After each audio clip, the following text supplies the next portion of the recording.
খুব বেশি ক্ষতি হয়নি। আসলে কি মাইলস্টোন কলেজে বড় ধরনের ক্ষতি হয়নি? সরকারি অধিদপ্তর থেকে জানা যাচ্ছে যে ২৮ থেকে ৩০ জনের মৃত্যু হয়েছে। এটা তারা বলতেছে। কিন্তু আসলে কি ২৮ থেকে ৩০ জনের মৃত্যু হয়েছে? সো মাইলস্টোন স্কুলের যারা শিক্ষার্থী রয়েছে তারাই বলতেছে ১৫০ থেকে ২০০ জন শিক্ষার্থী মৃত্যুবরণ করেছে। সো আমরা ভিডিও দেখলে বুঝতে পারবো যে আমরা ভিডিওতে দেখছিলাম যে কতজন শিশুকে নিয়ে যাচ্ছে তারা। কিন্তু এটা দেখে বোঝা যায় যে এখানে কোনোভাবেই ২৭ জন শিক্ষার্থী হতে পারে না। তো আপনারা ভিডিওগুলো দেখছেন। সো তারা কিভাবে বলে যে এখানে ২৭ জন শিক্ষার্থী মৃত্যুবরণ করেছে। আর আরেকটা ভিডিও প্রচুর পরিমাণে ভাইরাল হয়। সেখানে হচ্ছে মাইলস্টোন কলেজের শিক্ষক যিনি রয়েছেন, তিনি বলেন যে সেখানে বড় ধরনের কোনো ক্ষতি হয়নি। সো এই ভিডিওটা আপনারা দেখুন। খুব বেশি ক্ষতি হয়নি। এখানে বলতেছে যে আসলে বড় ধরনের কোনো ক্ষতি হয়নি। আরে ভাই ১৫০ থেকে ২০০ জনের মৃত্যু হয়েছে সেখানে নাকি বড় ধরনের ক্ষতি হয়নি। কিভাবে এটা বলতে পারে? এখানে যদি তার বাচ্চা থাকতো তাহলে সে বুঝতে পারত আসলে কি বড় ধরনের কোনো ক্ষতি হয়েছে নাকি হয়নি। এতগুলো শিশুর প্রাণ গেল, সে বলতেছে কোনো বড় ধরনের ক্ষতি হয়নি। একটা কথা সত্য যে মাইলস্টোন কলেজের যে তথ্যগুলো রয়েছে এই তথ্যগুলো কিছু তথ্য গোপন করা হচ্ছে। আসলে কেন এগুলো তথ্য গোপন করা হচ্ছে? আমাদের বাংলাদেশের মানুষ কিভাবে এতটা নিকৃষ্ট হতে পারে? যখন মাইলস্টোন কলেজে আগুন লাগে তখন ভাই দোকানদারগুলো ব্যবসা শুরু করে। তখন তারা একটা পানি বোতল যেখানে ১০ থেকে ৩০ টাকা করে, সেখানে তারা দোকানে পানি চাইতে গেলে তারা সেখানে দাম রাখে একটা পানি বোতল ২০০ থেকে ২৫০ টাকা করে রাখে। ভাই মানুষ কিভাবে এতটা নিকৃষ্ট হতে পারে? যেখানে মানুষকে সহযোগিতা করা উচিত, মানে তাদেরকে পানি অন্তত একটা পানির বোতল ২০ টাকা হলে ৩০ টাকা করে দেওয়া উচিত বা কম করে দেওয়া উচিত আরও। যেহেতু একটা বড় ধরনের দুর্ঘটনা ঘটেছে সেখানে তারা পানির দাম ২০০ থেকে ২৫০ করে রাখে।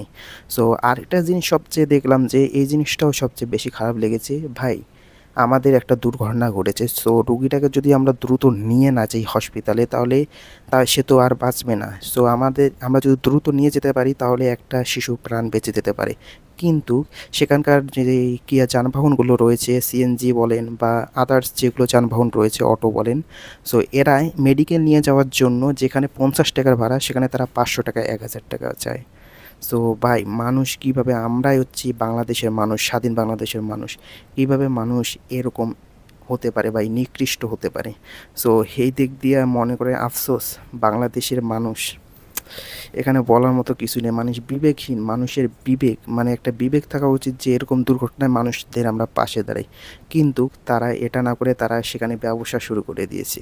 ভাই ব্যবসারও কিন্তু একটা সময় থাকে মানুষের ব্যবসা করা, কিন্তু মানুষের বিপদের সময় ব্যবসা না। হোক যখন রুগীকে মানে শিশুদের হাসপাতালে নিয়ে যায় সেখানেও গিয়ে আরেকটা কাহিনী শুরু করা হয়েছে। সেখানে নাকি রক্ত সংকট। ভাই রক্ত কিন্তু হাসপাতালে অনেক রয়েছে, কিন্তু তারা রক্ত এগুলো বিক্রি করে। এই বিক্রি করবে বিধায় তারা রক্ত বলে যে হাসপাতালে রক্ত সংকট, রক্ত লাগবে।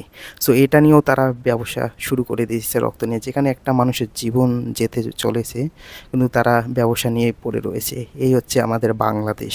সো এই বাংলাদেশকে নিয়ে কিছু বলার নেই। সো যাই হোক, আজকে ভিডিওটি এই পর্যন্তই। দেখি তারা কি সিদ্ধান্ত নেয়, কি মতামত নেয়। আর আমাদের ৬ দফা দাবি তো পূরণ করেছে, ৬ দফা দাবি তো তারা মেনে নিয়েছে, এবং দেখি কতটুকু তারা এই ৬ দফা দাবি মানে। সো দেখি পরবর্তীতে কি হয়। সো আজকের ভিডিওটি এই পর্যন্তই। চ্যানেলটি সাবস্ক্রাইব করে দিবা। নেক্সট ভিডিও খুব শীঘ্রই দেওয়া হবে যে আরও কী কী আপডেট আসতেছে। সো নেক্সট ভিডিওর মাধ্যমে জানিয়ে দেওয়া হবে। সো চ্যানেলটি সাবস্ক্রাইব করে পাশে থাকুন।